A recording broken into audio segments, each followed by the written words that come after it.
أعوذ بالله من الشيطان الرجيم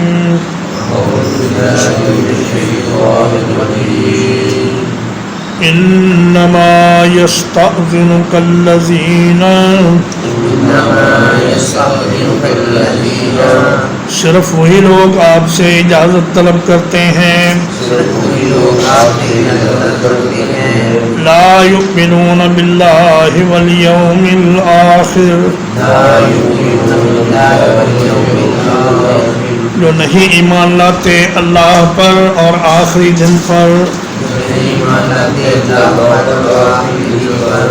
وارتابت قلوبهم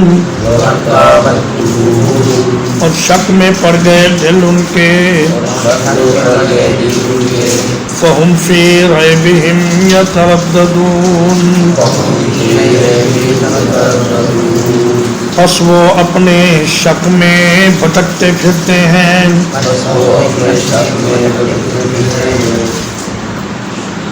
فرمایا کہ اجازت جہاد سے پیچھے رہنے کی وہی لوگ طلب کرتے ہیں جن کا در حقیقت اللہ پر اور یوم آخرت پر ایمان نہیں،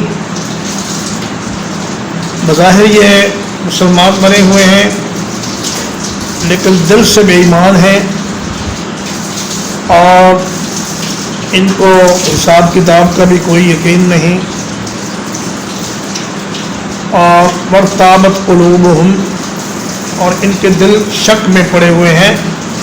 کبھی تو یہ خیال کرتے ہیں کہ شاید اللہ کے رسول سچے ہی ہوں، اگر ایسا ہوا تو پھر تو ہمیں بڑا نقصان ہو جائے گا، لیکن پھر ان کا نفس اور شیطان انہیں یہ سمجھاتے ہیں کہ دیکھو یہ 4 دن کی دنیا ہے، اس میں آرام سے جی لو، اور رسول اللہ صلی اللہ علیہ وسلم کی سب باتیں ڈھکوسلے ہیں اور ان کے پیچھے کوئی حقیقت نہیں، تو اسی شک اور تردد میں وہ حیران و پریشان پھر رہے ہیں، انہیں کوئی سمجھ نہیں آ رہی کہ وہ مسلمان بن کر رہیں یا کافر ہو جائیں، وہ اسلام اور کفر کے درمیان بین کی پوزیشن پر رہتے ہیں اور ہر وقت متردد اور پریشان رہتے ہیں۔ وَلَوْ أَرَادُوا الْخُرُوجَ اور اگر یہ ارادہ کرتے نکلنے کا لَأَعَدُّوا لَهُ عُدَّةً تو ضرور تیار کرتے اس کے لیے کچھ سامان، وَلَٰكِن كَرِهَ اللَّهُ انبعاثهم لیکن اللہ نے ان کا اٹھنا ناپسند کیا، فَثَبَّتَهُمْ تو ان کو سست کر دیا، وَقِيلَ اقْعُدُوا مَعَ الْقَاعِدِينَ اور کہا گیا بیٹھے رہو بیٹھے رہنے والوں کے ساتھ۔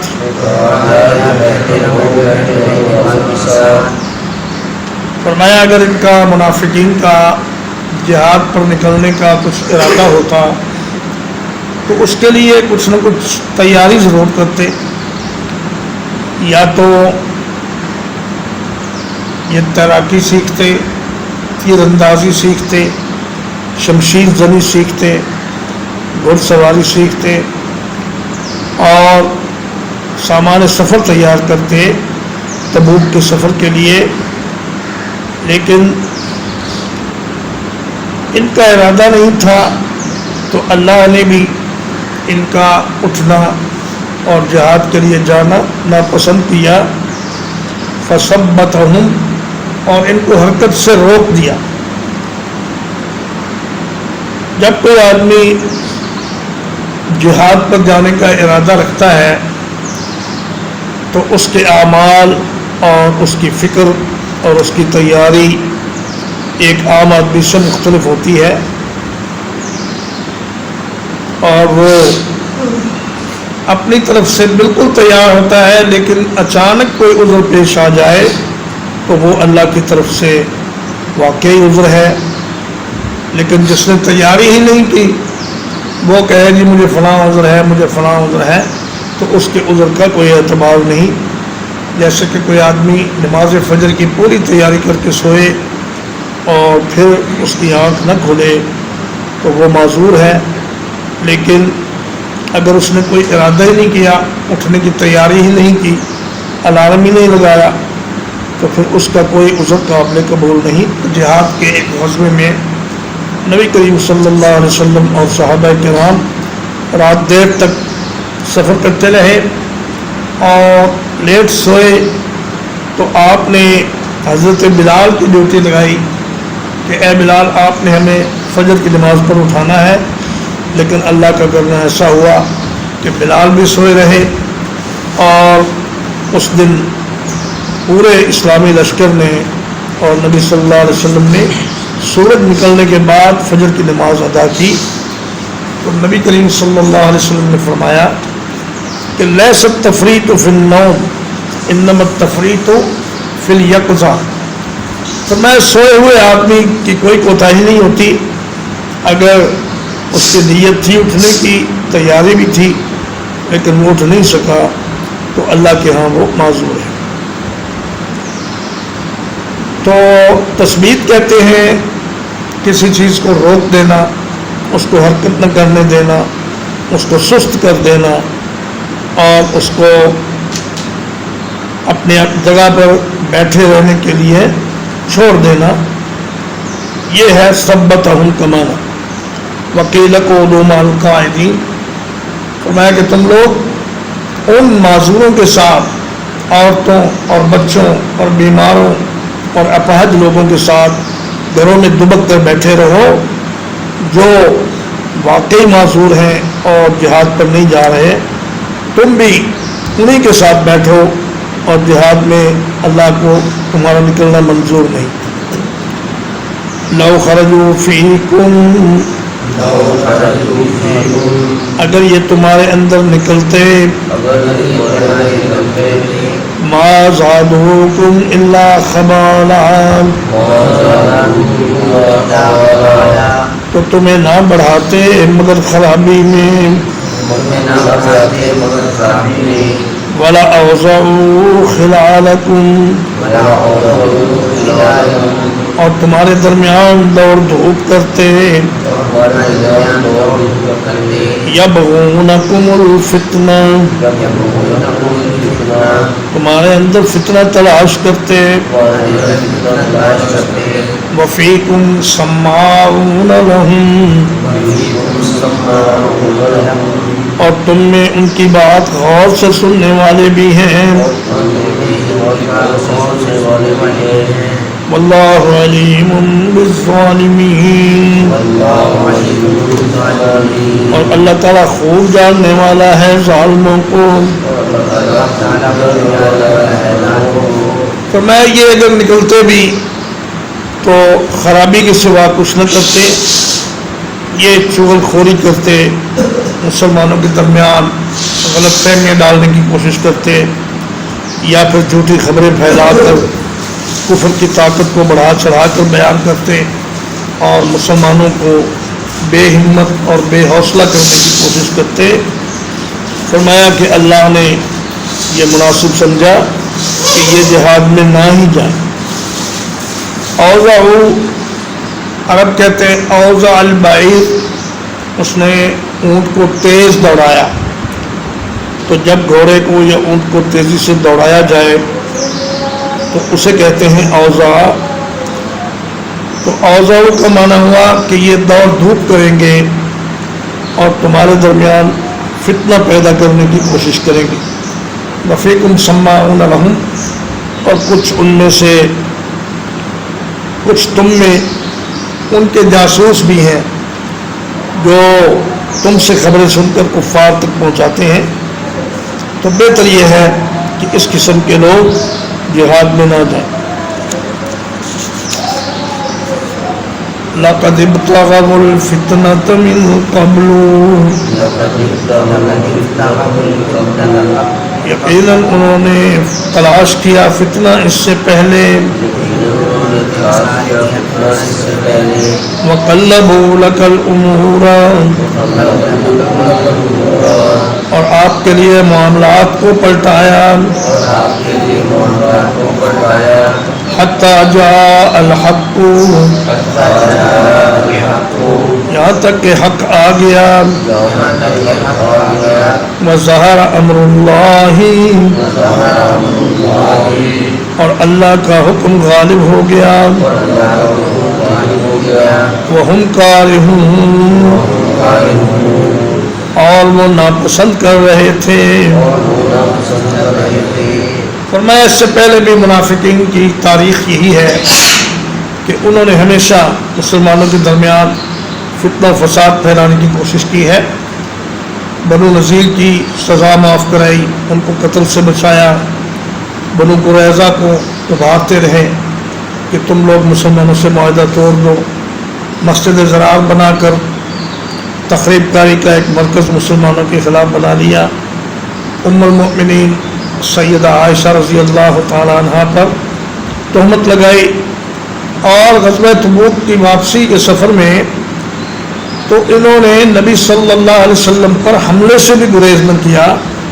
انہوں نے پلان کیا کہ نبی صلی اللہ علیہ وسلم پر حملہ کر کے آپ کو شہید کر دیا جائے۔ تو یہ 14 لوگ تھے، اللہ نے ان کے بارے میں نبی صلی اللہ علیہ وسلم کو بتلا دیا۔ وَمِنْهُمْ مَنْ يَقُولُ ائْذَنْ لِي، اور ان میں سے وہ ہے جو کہتا ہے مجھے اجازت دے دیجئے، وَلَا تَفْتِنِّي، اور مجھے فتنے میں نہ ڈالیے، أَلَا فِي الْفِتْنَةِ سَقَطُوا، سن لو یہ فتنے میں تو گر چکے ہیں، وَإِنَّ جَهَنَّمَ لَمُحِيطَةٌ بِالْكَافِرِينَ، اور یقیناً جہنم ضرور گھیرنے والی ہے کافروں کو۔ کہتے یا رسول اللہ آپ اگر ہمیں جنگ میں لے جائیں گے تو ہمارے گھر پیچھے اکیلے رہ جائیں گے اور ہم ہلاک ہو جائیں گے، اور اگر آپ کی نافرمانی کر کے پیچھے بیٹھے رہیں تو ہم گناہگار اور جہنمی بن جائیں گے، اس لیے بہتر ہے کہ آپ ہمیں اجازت ہی دے دیں کہ ہم گھروں کی حفاظت کے لیے مدینہ میں رہ جائیں۔ ایک منافق تھا جد بن قیس، اس نے کہا یا رسول اللہ رومیوں کی عورتیں بڑی خوبصورت ہیں اور میں خوبصورت عورتوں کو دیکھ کر اپنے آپ پہ قابو نہیں رکھ سکتا، تو مجھے اس جنگ میں نہ بھیجیے، میں کہیں وہاں جا کر ان عورتوں کے فتنے میں نہ مبتلا ہو جاؤں۔ تو اللہ نے فرمایا کہ فتنے میں تو یہ پہلے ہی مبتلا ہو چکے ہیں، یہ چاہے آپ کے ساتھ جائیں یا نہ جائیں، اور ان کا ٹھکانہ جہنم ہے۔